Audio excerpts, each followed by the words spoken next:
मांडवगण फराटा तालुका शिरूर येथे आयोजित भैरवनाथ क्रिकेट स्पर्धेदरम्यान क्षुल्लक कारणावरून सुरू झालेला वाद थेट गोळीबारापर्यंत पोहोचल्याची धक्कादायक घटना घडली आहे। बॅनरवर फोटो न लावण्याच्या कारणावरून निर्माण झालेल्या वादातून जीवे मारण्याच्या उद्देशाने गोळीबार करण्यात आल्याचा आरोप असून या घटनेमुळे संपूर्ण परिसरात भीतीचे वातावरण निर्माण झालंय। या प्रकरणी शिरूर पोलीस ठाण्यात विविध कलमान्वये गुन्हा दाखल करण्यात आला आहे। मिळालेल्या माहितीनुसार फिर्यादी मिथुन उर्फ अमोल आनंदा चौगुले वय वर्ष 31 राहणार मांडवगण फराटा यांनी या संदर्भात तक्रार दिली आहे। 19 मार्च रोजी सायंकाळी 7 वाजण्याच्या सुमारास गावातील भैरवनाथ क्रिकेट ग्राउंडवर ही घटना घडली। स्पर्धेच्या बॅनरवर आरोपी सूत्रधार शिंदे यांचा फोटो न लावल्याच्या कारणावरून आधीपासून वाद सुरू होता।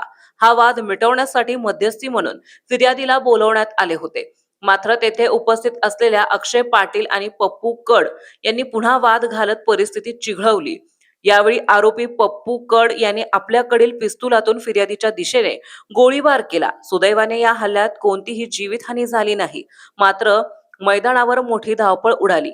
फिर्यादी जीव वाचवण्यासाठी पळत असताना सूत्रधार शिंदे, ऋत्विक चव्हाण, योगेश मचाले, दिगंबर शेडकर आणि इतर 4 ते 5 अनोळखी इसमांनी त्यांच्यावर दगडफेक करून शिवीगाळ केली।